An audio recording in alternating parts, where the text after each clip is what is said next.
Hello, I'm Shihab Ratansi in Washington. Here are the main stories brought to you by Al Jazeera. A group claiming to have links with the Pakistani Taliban has claimed responsibility for a massive bombing that killed at least 30 people. The bomb detonated between the offices of Pakistan's intelligence agency and a police station in the city of Lahore on Wednesday. The blast has raised fears that the violence in the Swat Valley is spreading.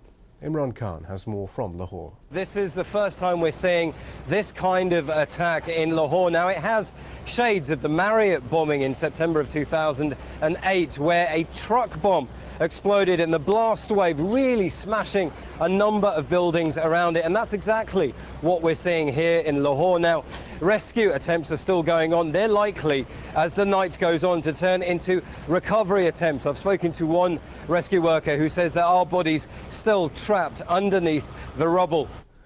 North Korea has declared a 1953 truce with the South null and threatened military action against its neighbour. That followed Seoul's announcement that it would join a US-led initiative aimed at intercepting any shipments suspected of carrying material related to Pyongyang's nuclear program. Meantime, the United Nations Security Council is still considering what action to take against Pyongyang.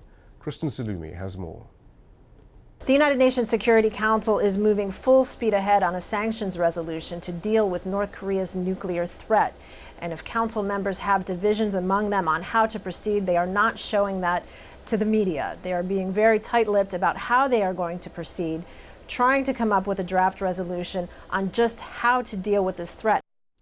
Two leaders of what was once the largest Muslim charity in the US have been sentenced to 65 years behind bars.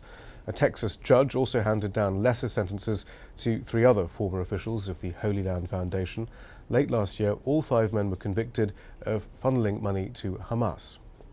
And General Motors is a step closer to filing for bankruptcy protection after failing to convince lenders to trade in their bonds for GM stock. Bondholders rejected an offer of 10% of the company. And those are the headlines. Don't forget, you can always keep up to date with the news on our website, aljazeera.net/English.